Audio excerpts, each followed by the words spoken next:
शाहजहां शेख पिछले कुछ सालों से पश्चिम बंगाल के 24 परगना जिले के संदेशखाली इलाके में डर का दूसरा नाम अब सलाखों के पीछे है। ईडी की टीम पर हमले के आरोप में इसकी गिरफ्तारी हुई है। 55 दिनों से ये फरार चल रहा था। इस पर सुंदरखाली की महिलाओं ने यौन उत्पीड़न का आरोप तो लगाया ही था, साथ ही इस पर कब्जे और गुंडई के भी आरोप लगे हैं। सालों पहले बांग्लादेश से संदेशखाली आया शाहजहां शेख ने कुछ ही वक्त में अकूत संपत्ति जमा कर ली और बन गया इस इलाके का डॉन। नमस्कार, मैं हूं सुकन्या सिंह जादू। इंडिया टीवी एक्सप्लेनर में आज शाहजहां शेख के खौफ के साम्राज्य की कहानी। कैसे बना शाहजहां शेख संदेशखाली का डॉन? बताया जाता है कि शाहजहां शेख बांग्लादेश से भागकर पश्चिम बंगाल आया था। 24 परगना के संदेशखाली की सीमा बांग्लादेश से सटी है। शुरुआत में यहाँ उसने खेतों और ईंट भट्टों पर मजदूरी की, नाव और सवारी गाड़ी भी चलाई।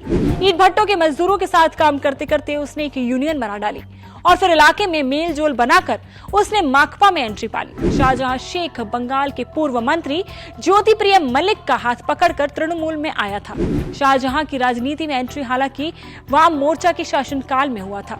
उसके मामा मोस्लेम शेख उत्तर 24 परगना जिले के संदेशखाली इलाके में मार्क्सवादी कम्युनिस्ट पार्टी के कद्दावर नेता और पंचायत प्रधान थे। मामा की शह पर शाहजहां ने मछली पालन केंद्र खोला था। उससे पहले वो संदेशखाली सरबेरिया रूट पर चलने वाले ट्रैकर पर चढ़ने वाले यात्रियों की टिकट की जांच करता था। संदेशखाली के सभी मछली पालन केंद्रों पर मामा भांजे का नियंत्रण था। कुछ दिनों में शाहजहां की दबंगई सिर चढ़कर बोलने लगी। जो किसान उसे लीज पर खेत देने से मना करते, उनके साथ दुर्व्यवहार और मारपीट तक की जाती थी।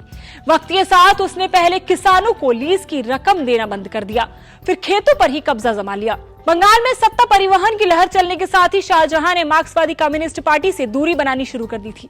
2011 में तृणमूल कांग्रेस की सरकार बनने के बाद 2013 में वो भी ममता बनर्जी की पार्टी में शामिल हो गया, लेकिन उसके कारनामे, गुंडई और अत्याचार नहीं बदले।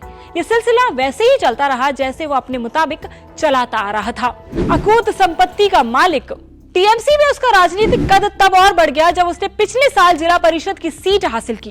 शाहजहां शेख का रसूख के साथ साथ संपत्ति भी बढ़ती गई। रफ आंकड़ों के मुताबिक उसके पास 17 कारें, 43 बीघा जमीन, करीब 2 करोड़ के जेवर और करीब 2 करोड़ का बैंक बैलेंस है।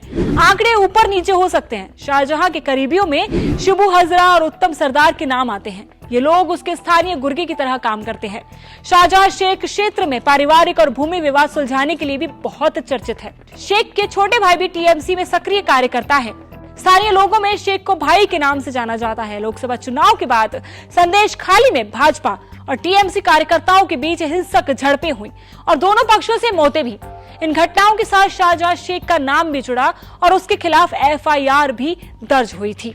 तो ये थी आज की खबर, आज के एक्सप्लेनर। ऐसे ही तमाम एक्सप्लेनर्स और खबरों के लिए जुड़े रहें इंडिया टीवी के साथ।